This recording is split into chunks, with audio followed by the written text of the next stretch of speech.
Do I have a story for you? Moses. The Exodus.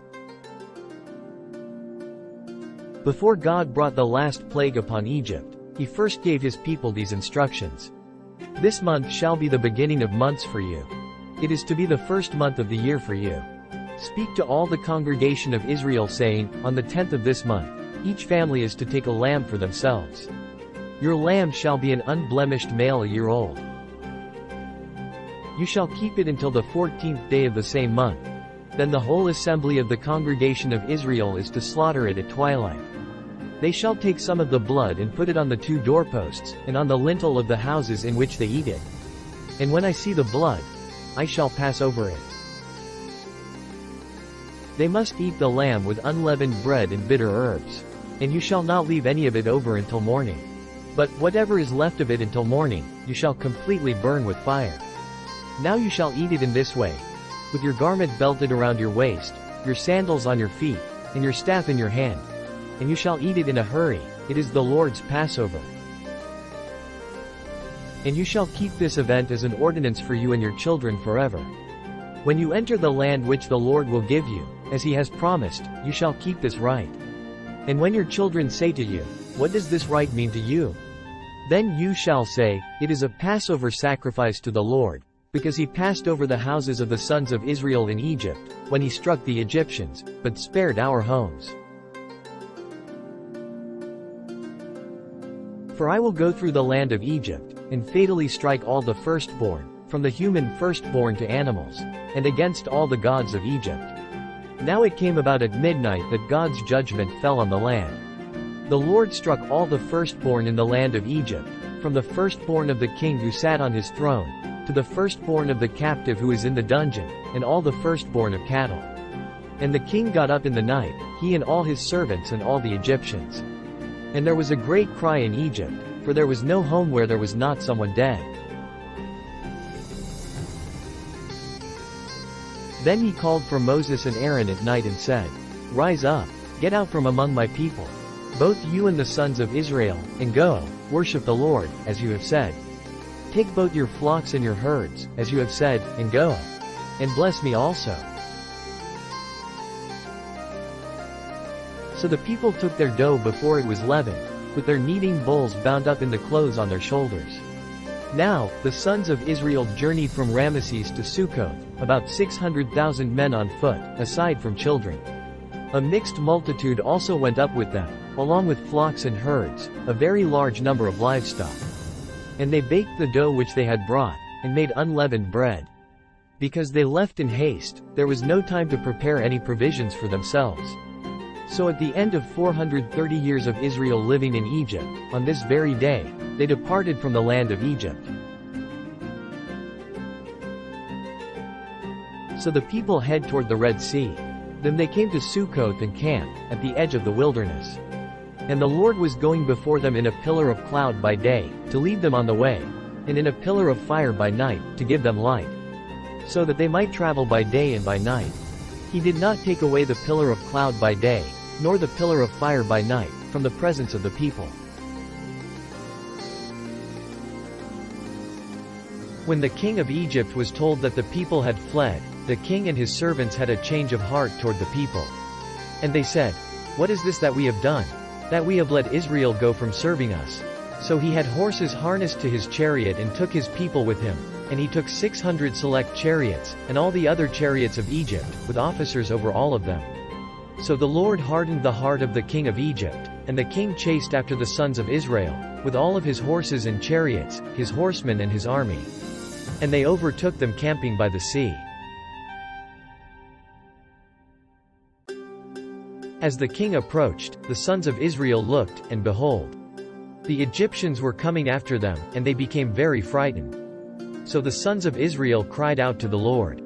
Then they said to Moses, Is it because there were no graves in Egypt that you have taken us away to die in the wilderness? Why have you dealt with us in this way, bringing us out of Egypt? Is this not the word that we spoke to you in Egypt, saying, Leave us alone so that we may serve the Egyptians? For it would have been better for us to serve the Egyptians than to die in the wilderness. But Moses said to the people, Do not fear, stand by and see the salvation of the Lord, which he will perform for you today. For the Egyptians, whom you have seen today, you will never see them again, ever. The Lord will fight for you, while you keep silent." Then the Lord said to Moses, "Why are you crying out to me? Tell the sons of Israel to go forward. As for you, lift up your staff and reach out with your hand over the sea and divide it. And the sons of Israel shall go through the midst of the sea on dry land. And as for me, behold, I will harden the hearts of the Egyptians so that they will go in after them, and I will be honored through the king and all his army, through his chariots and his horsemen. Then the Egyptians will know that I am the Lord, when I am honored through Pharaoh, through his chariots, and through his horsemen." Then the angel of God, who had been going before the camp of Israel, moved and went behind them, and the pillar of cloud moved from before them and stood behind them. So it came between the camp of Egypt and the camp of Israel. And there was the cloud along with the darkness, yet it gave light at night.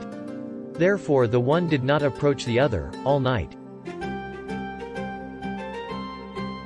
Then Moses reached out with his hand over the sea, and the Lord swept the sea back by a strong east wind all night, and turned the sea into dry land. And the waters were divided. So the sons of Israel went through the midst of the sea on the dry land. And the waters were like a wall to them, on their right and on their left. Then the Egyptians took up the pursuit, and all the king's horses, his chariots, and his horsemen went in after them into the midst of the sea. But at the morning watch, the Lord looked down on the army of the Egyptians, through the pillar of fire and cloud, and brought the army of the Egyptians into confusion. He caused their chariot wheels to swerve, and he made them drive with difficulty, so the Egyptians each said, "Let me flee from Israel, for the Lord is fighting for them, against the Egyptians."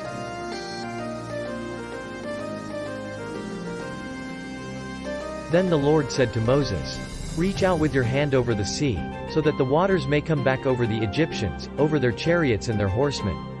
So Moses reached out with his hand over the sea, and the sea returned to its normal state at daybreak, while the Egyptians were fleeing right into it. Then the Lord overthrew the Egyptians in the midst of the sea. The waters returned and covered the chariots and the horsemen, the king's entire army that had gone into the sea after them. Not even one of them remained. When Israel saw the great power which the Lord had used against the Egyptians, the people feared the Lord. And they believed in the Lord, and in his servant Moses. Then Moses and the sons of Israel sang this song to the Lord, saying, "I will sing to the Lord, for he is highly exalted. The horse and its rider he has hurled into the sea. The Lord is my strength and song, and he has become my salvation. This is my God, and I will praise him. My father's God, and I will exalt him. The Lord is a warrior. The Lord is his name."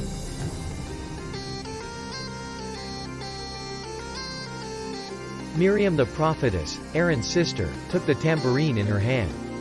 And all the women went out after her, with tambourines and with dancing. And Miriam answered them, "Sing to the Lord, for he is highly exalted. The horse and his rider he has hurled into the sea." And so, Israel was free.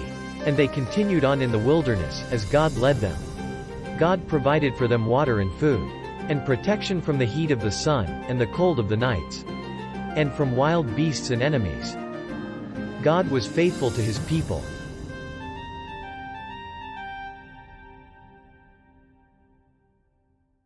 This video has been brought to you by JudeoChristianClarion.com.